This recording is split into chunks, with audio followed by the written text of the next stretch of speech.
تبارک و تعالیٰ نے انسان کو پیدا کیا ہے، انسان کا جب شعور بیدار ہو جاتا ہے نا تو پھر وہ معرفت چاہتا ہے۔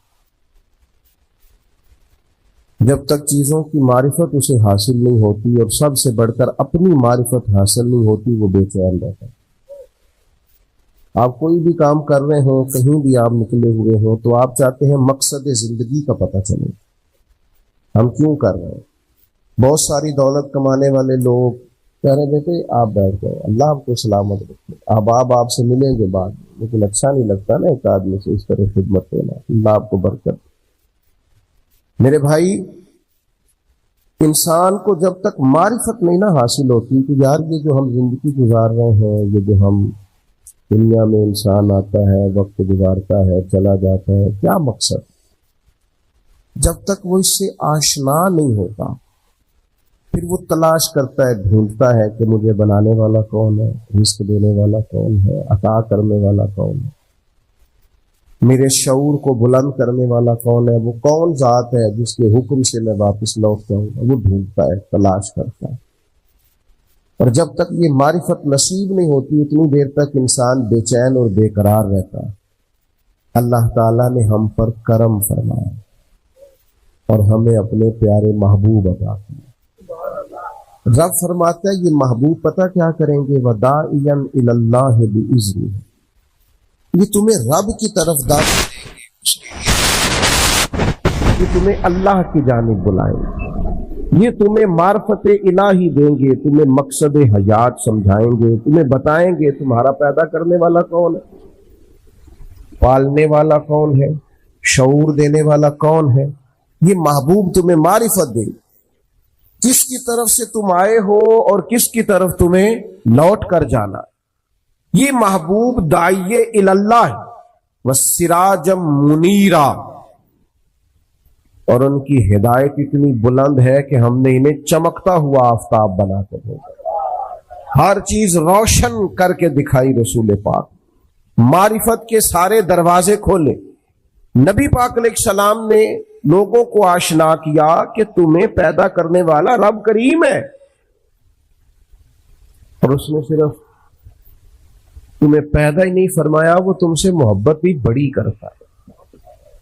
حضور علیہ السلام فرماتے اللہ نے مخلوق کو پیدا کرنے سے پہلے اپنے پاس اپنے عرش پر یہ تحریر لکھ دی تھی کہ لوگوں یاد رکھنا میرا غضب زیادہ نہیں ہے، میری رحمت ہی زیادہ ہے، میرے غضب پر میری رحمت کا غلبہ ہے۔ اس نے تمہیں پیدا کیا ہے اور وہ کریم ہے، وہ مہربان ہے، وہ ستار ہے، وہ معاف کرنے والا، اس کی معرفت دی۔ نبی پاک علیہ السلام نے لوگوں کو، اور ایک بات یاد رکھنا کیونکہ ہمیں مفت میں ملا ہے عقیدہ توحید و رسالت، ہمیں بغیر جد و جہد کے، ریسرچ کے، تحقیق کے ملا ہے عقیدہ آخرت، ہمیں اس کی قدر نہیں ہے۔ زندگی میں سب سے زیادہ تکلیف میں وہ لوگ ہوتے ہیں جو گمراہ ہوتے ہیں۔ گمراہ کا معنی کیا ہے؟ سادہ، جس کا راہ گم ہو جائے۔ مجھے بتاؤ جس کا رستہ ہی گم ہو جائے، بھٹکتا نہیں پھرتا وہ بندہ۔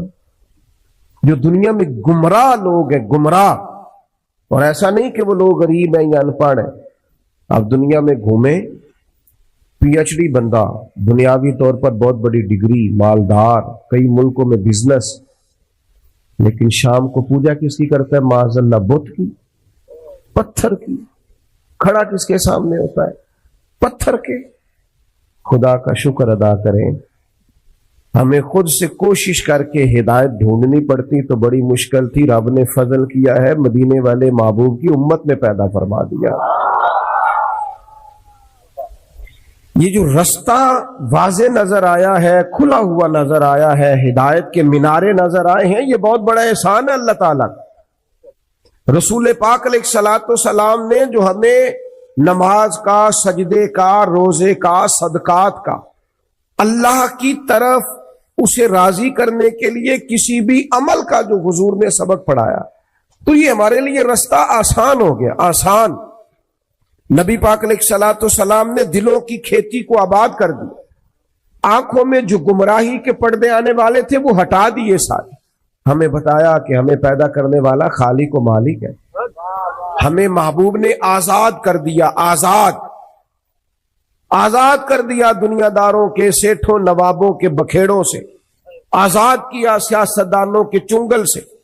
حضور نے ہمیں بتایا کہ تمہیں رزق بھی وہی دے گا، عزت بھی وہی دے گا، تمہیں عروج بھی وہی دے گا. اگر کہیں کمزور پڑو گے تو اللہ کی حکمت کا تقاضا ہوگا. آزاد کر دیا، آزاد ہو گئے لوگ. حضرت عبداللہ ابن عباس رضی اللہ تعالیٰ عنہ فرماتے ہیں میرے نبی پاک علیہ الصلوۃ والسلام نے نا مجھے فرمایا تھا، اور نوجوان دوست جتنے یہاں بیٹھے ہیں نا ان سے میں گزارش کروں گا اس حدیث کو رٹا لگا کے یاد کر لیں، رٹا، اور اس کو 2 دفعہ 3 دفعہ دن میں ضرور دہرائیں. یہ آپ کو طاقتور کرے گی. آپ کو کبھی امیر رشتہ دار دیکھ کر پریشانی نہیں ہوگی، آپ کبھی ظالم کو دیکھ کے پریشان نہیں ہوں گے، آپ کو کبھی مالداروں کو دیکھ کے ڈپریشن اور انزائٹی نہیں ہوگا، آپ کو کبھی کسی سیاستدان کی پجاروں کے پیچھے نہیں بھاگنا پڑے گا، آپ کبھی کسی مالدار آدمی کی چاپلوسی نہیں کریں گے. آپ یہ رٹا لگا کے یاد کر لیں. نبی پاک علیہ السلام نے فرمایا اے عبداللہ ابن عباس، اے میرے بیٹے، حضور فرمانے لگے سارے دنیا دار مل کے بھی تیرا کچھ سوارنا چاہیں سوار نہیں سکتے جب تک رب نہ چاہے. یہ یاد کر لیں آپ. اور حضور فرمانے لگے سارے دنیا دار مل کے تیرا کچھ بگاڑ نہیں سکتے جب تک اللہ کی حکمت. تو کیوں ڈرے دنیا داروں سے؟ کیوں پریشان ہو سیاستدانوں سے؟ کیوں ہم ادھر ادھر بھاگیں؟ کیوں کمزور پڑیں؟ کیوں کچی باتیں کریں؟ جب رزق اللہ دے گا، عزت اللہ دے گا، رسول پاک نے اس کی معرفت دکھائی ہے. پھر کمزور پڑنا، کچے پڑنا. یہ جو اللہ کے نیک بندے ہوتے تھے نا اسی لیے تو پکے ہوتے تھے. کچے مکان میں سکون سے سوتے تھے، ایک روٹی کھا کے نیند مزے کی آتی. اسی کسی دے کچھ نہیں جے لگ دے، نہ کوئی ساڈا دردی، کوئی ضرورت ہی نہیں، ادھر ادھر نظر جھکانی کوئی نہیں، پریشان ہونا ہی نہیں، تکلیف میں آنا ہی نہیں. ہارون رشید حج کر کے آ رہا تھا، بادشاہ تھا نا. تو یہ بڑا مزہ آتا ہے بعض لوگوں کو نا، لوگ نعرے شارے لگائیں، گاڑی کے آگے پیچھے بھاگے. یہ وزیروں کو نہیں، یہ پیروں کو بھی بڑا مزہ آتا ہے. اوہ ہو کیا بات ہے، کیا آنا جانا ہے. مجھے بھی لوگ کہتے ہیں آپ ذرا رکیے گا 2 کلومیٹر پیچھے آپ کا استقبال کرنا ہے. میں نے کہا اس سے نتیجہ کیا نکلے گا، مجھے کیا فائدہ. اس سے تو بہتر ہے آپ گھر بیٹھ کے میرے لیے دعا کریں تاکہ کوئی ذخیرہ آخرت ہو جائے، میری کوئی بات مانے تاکہ اللہ میرے گناہ معاف کرے. یہ کن چکروں میں پڑے ہیں؟ استقبال کرو، نعرے لگاؤ، آگے پیچھے. اس کا کیا مطلب؟ یہ تو نفس کی تسکین ہے. تھوڑی دیر کے لیے اپنے دل کو تسلی دینی ہے میری بڑی شان ہے. بھئی یہ تو تب پتہ چلے گا جب صبح قیامت معافی ہو جائے گی. یہاں تھوڑا شور شرابہ کرنے سے کیا نتیجہ نکلے گا؟ غور کریں گے اور یاد رکھیں گے. ہارون رشید آ رہا تھا حج کر کے تو بندے بڑے نعرے شارے لگا رہے تھے، اونٹنی کے آگے پیچھے بھاگتے، بلے بلے کرتے. وہ بھی بڑا راضی تھا. اس طرح کا جب معاملہ ہوتا ہے لوگ گاڑیوں کی سپیڈ بھی ذرا کم کر لیتے ہیں. مزہ آ رہا ہوتا ہے نا، نفس کو تسکین. وہ بھی ذرا ہولے ہولے چل رہی تھی اونٹنی. تو اچانک ہارون رشید کی نظر پڑی تو ایک درویش حضرت بہلول ڈالا، وہ دور اونچے ٹیلے پہ بیٹھ کے ہنس رہے تھے ہلکا ہلکا، دیکھتے اور ہنستے. زمین پہ بیٹھے ہیں، چٹائی بھی کوئی نہیں، کچی زمین، اور ہاتھ کے اندر ایک سادہ سا ڈنڈا چھڑی پکڑی ہوئی ہے، کوئی چیز نہیں دنیا کی، سادہ لباس، اور بڑے مطمئن اطمینان سے، پریشان ہو کے نہیں کہ ہو دیکھو دی کتنی شان ہے، ایسے نہیں، بڑے اطمینان ہنس رہے ہیں. ہارون رشید کی نظر پڑی تو وہ کہنے لگا یہ بابا کا ہنسنا کو معنی خیز ہے، یہ سادہ نہیں ہنسنا، اس کے اندر کوئی حکمت ہے. اونٹ سے اتر کے گیا، مجمع کو کھڑا کر جا کے کہنے لگا حضرت ہنستے کیوں ہے؟ فرمانے لگے ہنس اس بات پہ رہا ہوں کہ تو کتنا بھولا آدمی ہے. کہ جناب کیا مطلب؟ فرمانے لگے ان لوگوں کے نعروں پہ ہنس رہے ہو، یہ تو تم سے پہلے کسی اور کے بھی نعرے لگاتے تھے، اور تھوڑی دیر کی تیری حکومت ہے، تیرے بعد انہوں نے کسی اور کے بھی لگانے. دانش مندہ دا کم نہیں، دل دنیا تے لانا، اس ووٹی لکھ خامد کیتے جو کیتا سو کھانا. اس ووٹی تے لکھ خامد کیتے، اور جو کیتا سو کھانا. ختم ہو جاتا ہے معاملہ تھوڑی دیر کے بعد. ہارون رشید کے دل پہ چوٹ لگی, سیانا بندہ تھا, سمجھ گیا. لیکن یہ بادشاہ لوگ ہوتے ہیں نا, ان کو مالدار کو, بادشاہ کو, بڑے آدمی کو ایک خمار تو ہوتا ہے نا, میں خوش ہے ہوں, وہ جاتا بھی نہیں. پھر بولا اور کہنے لگا حضرت میں نے سنا ہے آپ پہ قرض ہے, میرے لیے کوئی حکم ہو تو بتائیے گا. حضرت بہلول دنا پھر ہنس پڑے. اب ہنسنا اور مانا خیز تھا. کہنے لگا حضور آپ ہنسے کیوں؟ فرمانے لگے ہارون رشید ایک بات تو بتا, تیرا رب کون ہے؟ کہا اللہ. تو فرمایا میرا کون ہے؟ جلدی جلدی بولنا, میرا رب کون ہے؟ تو میرا کون ہے؟ تو آپ فرمانے لگے ہارون رشید ایک بات تو بتا, کیا یہ ہو سکتا ہے کہ اللہ ہارون رشید کو دیتا جائے اور بہلول دانا کو بھول ہی جائے؟ یہ ہو سکتا ہے؟ کہنے لگا نہیں. تو فرمایا جا پھر میں تجھ سے کیوں سوال کروں, یہ آرزو کرم اور میں آپ سے کروں؟ یہ بھیک اس کو دیجئے جس کا خدا نہ ہو. جاؤ میرا رب مجھے دے گا. وَدَاعِيًا إِلَى اللَّهِ بِإِذْنِهِ وَسِرَاجًا مُنِيرًا. کچے نہ پڑھو مسلمانوں, کمزور باتیں نہ کرو, دولت کمانے کے لیے کوئی ناجائز ذریعہ اختیار نہ کرو, نہ کبھی حرام لقمے کی طرف بڑھو. اس لیے کہ جس مالک نے تمہیں پیدا کیا ہے وہ رات کو پیٹ بھر کے روٹی کھلا کے سلائے گا. اس نے وعدہ کرم فرمایا ہے رزق دینے کا. کیوں ناجائز رستوں کے مسافر بنتے ہو؟ کیوں للچائی ہوئی نظروں سے ادھر ادھر دیکھتے ہو؟ طاقتور زندگی گزارو, طاقتور مضبوط اعصاب کے ساتھ جینا سیکھو, کبھی کمزور نہ پڑے. اپنی زندگی میں یقین کامل, اطمینان, رب رسول کے وعدوں پر یقین. ہم نا ایک بہت بڑی تعداد ہے جن سے پوچھے کیا حال ہے, کہتے پریشانی بڑی ہے.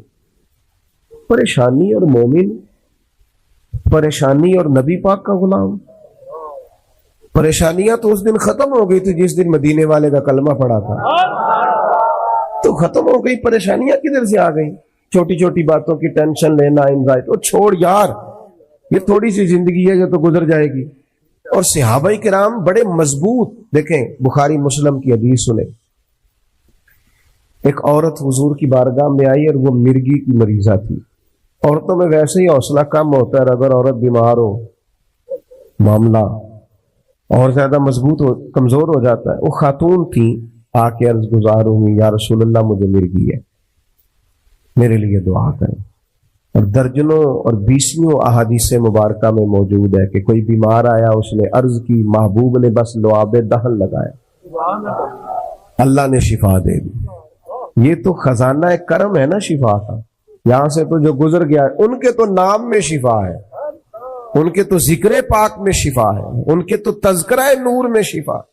یا رسول اللہ دعا کر دے. حضور ہمیشہ دعا کرتے, لیکن آج ایک سبق پڑھایا امت. حضور فرمانے لگے اگر تو کہے